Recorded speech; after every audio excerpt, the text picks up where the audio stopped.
आखिर कहाँ कहाँ जाता है व्यक्ति का पाप। आज की पौराणिक कथा का सार है कि आखिर पाप कहाँ कहाँ जाता है। इसी संदर्भ में एक बार एक ऋषि ने सोचा कि पाप धोने के लिए सभी लोग गंगा जाते हैं।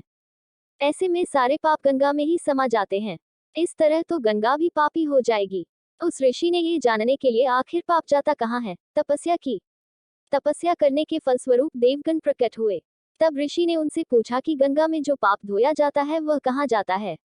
तब भगवान ने कहा कि चलो गंगा जी से ही पूछते हैं इस बारे में। ऋषि और भगवान दोनों ने ही गंगा जी से पूछा कि हे गंगे, सब लोग तुम्हारे यहाँ पाप धोते हैं तो इसका मतलब क्या आप भी पापी हुई। तब गंगा ने कहा कि मैं कैसे पापी हो गई, मैं तो सभी पाप लेकर समुद्र को अर्पित कर देती हूँ। इसके बाद ऋषि और भगवान समुद्र के पास गए और उनसे पूछा कि हे सागर, गंगा सभी पाप आपको अर्पित कर देती है तो क्या आप पापी हो गए। तब समुद्र ने कहा कि वो कैसे पापी हुआ, वो सभी पाप को भाप बनाकर बादल बना देता है। अब ऋषि और भगवान दोनों ही बादल के पास गए, उनसे पूछा कि हे बादल, समुद्र पापों को भाप बनाकर बादल बना देते हैं तो क्या आप पापी हुए। बादलों ने कहा, मैं कैसे पापी हुआ, मैं तो सभी पाप को वापस पानी बना देता हूँ और धरती पर गिरा देता हूँ।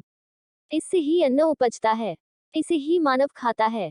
उस अन्न को जिस मानसिक स्थिति से उगाया जाता है और जिस वृत्ति से प्राप्त किया जाता है और जिस मानसिक अवस्था में खाया जाता है उसी के आधार पर मानव की मानसिकता बनती है। यही कारण है कि कहा जाता है कि जैसा खाए अन्न वैसा पाए मन। जिस वृत्ति से अन्न प्राप्त किया जाता है और जिस मानसिक अवस्था में खाया जाता है वैसा ही विचार मानव का बन जाता है।